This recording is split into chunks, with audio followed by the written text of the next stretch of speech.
Dylan! Dylan! Dylan!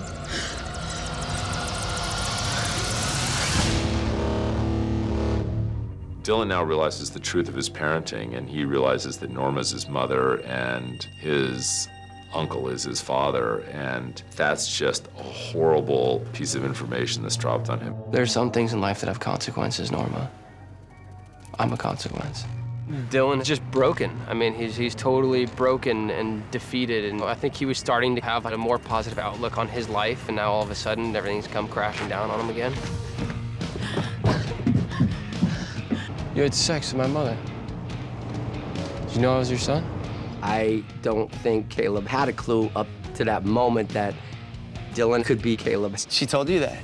His mind's whirling, but at the same time, he's studying his face, his nose, his features, and then he starts thinking about the timing of it all, and he's like, oh my God. Dylan is just like in a weird dream. He feels like Norma and Norman have known this about him his whole life, like they've been, like it's been their secret, like that's why they've always been so close. And he's imagining all these things that aren't true. What if you were given a piece of information about yourself? It's something that totally changed the way you perceive yourself for the rest of your life. Norman sees his brother getting further away from him and that relationship starting to break down. He's ashamed of himself, basically, and it's really the process of him trying to find some emotional position that's comfortable that he can sit in, and he can't find it. You brought me into this world using me, knowing what I was, not caring, just thinking about yourself. It wasn't like that. You have to believe me. There's part of Dylan that really wants to just hug her and get past it, and he just can't. He just can't do it. It's just like this rage coming out of him. He's slamming the door in her face. Move away. No, I will not. I will not let you leave.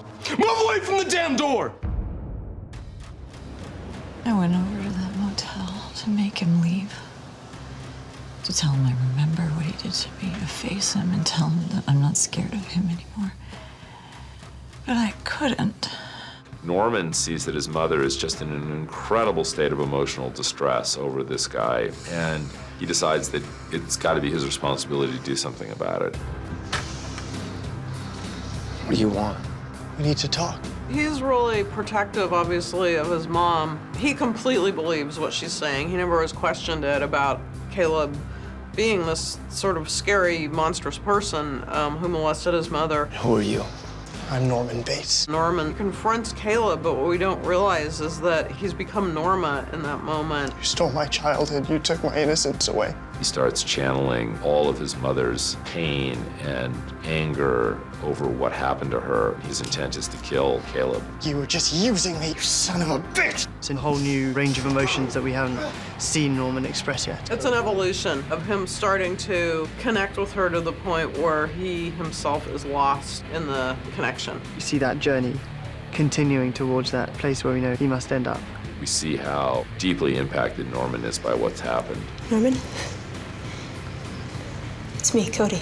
At the end of this episode, we really see what Norman's capable of when he goes into a trance. There is another Norman Bates, and that Norman Bates is capable of incredible physical violence. And when is this going to fully cut loose? When is Norman going to become kind of a version of that guy that we know in the movie?